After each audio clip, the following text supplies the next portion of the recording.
President Biden is firing back at Republican critics of his COVID vaccine mandates for most American workers.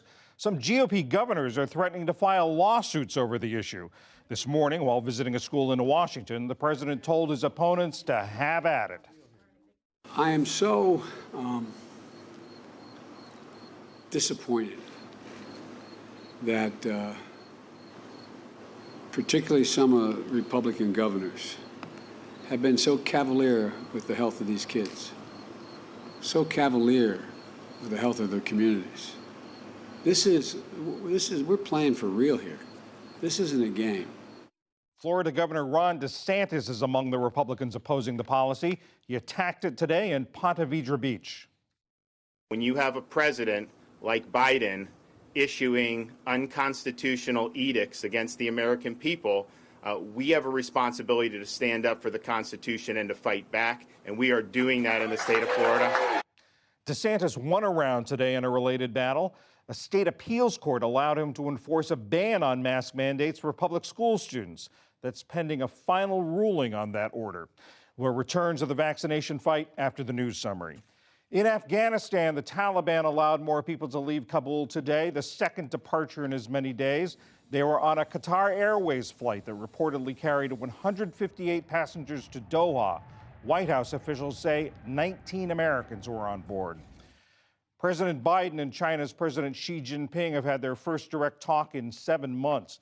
The White House says Mr. Biden initiated Thursday's 90-minute phone call. The United States is pushing for progress with China on both climate change and North Korea, despite disputes over cybersecurity, trade, and human rights. China's foreign ministry says Xi warned that the U.S. policies are the problem. Today, the international community is facing a lot of common challenges. China and the U.S. should show broad visions and demonstrate the strategic courage and political resolve to bringing the China-U.S. relationship back to the right track of stable development as soon as possible. Hours after the two presidents spoke, 3 activists in Hong Kong were charged with subversion in China's ongoing crackdown on dissent there. The 3 had organized a vigil marking the bloody 1989 suppression of protests in Tiananmen Square. Back in this country, the electric utility Entergy reports that 98% of its customers around New Orleans have their power back 12 days after Hurricane Ida.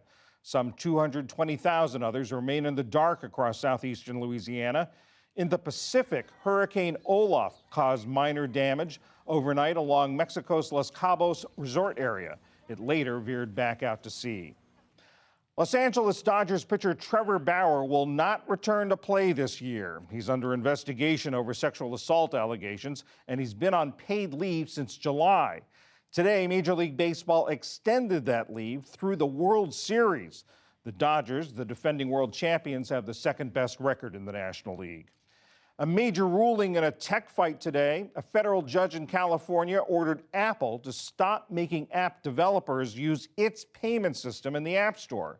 It charges up to a 30% commission on some sales. Eliminating that charge might mean lower prices for apps. The judge ruled for Apple on other points and rejected claims that it's running an illegal monopoly. And on Wall Street, the Apple ruling weighed on tech stocks in the broader market.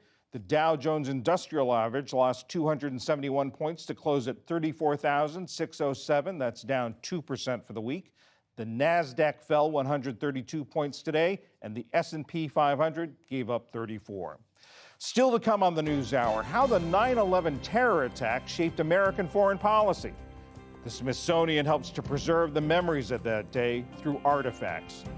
2 teenage tennis breakout stars meet in the women's final of the U.S. Open, and much more.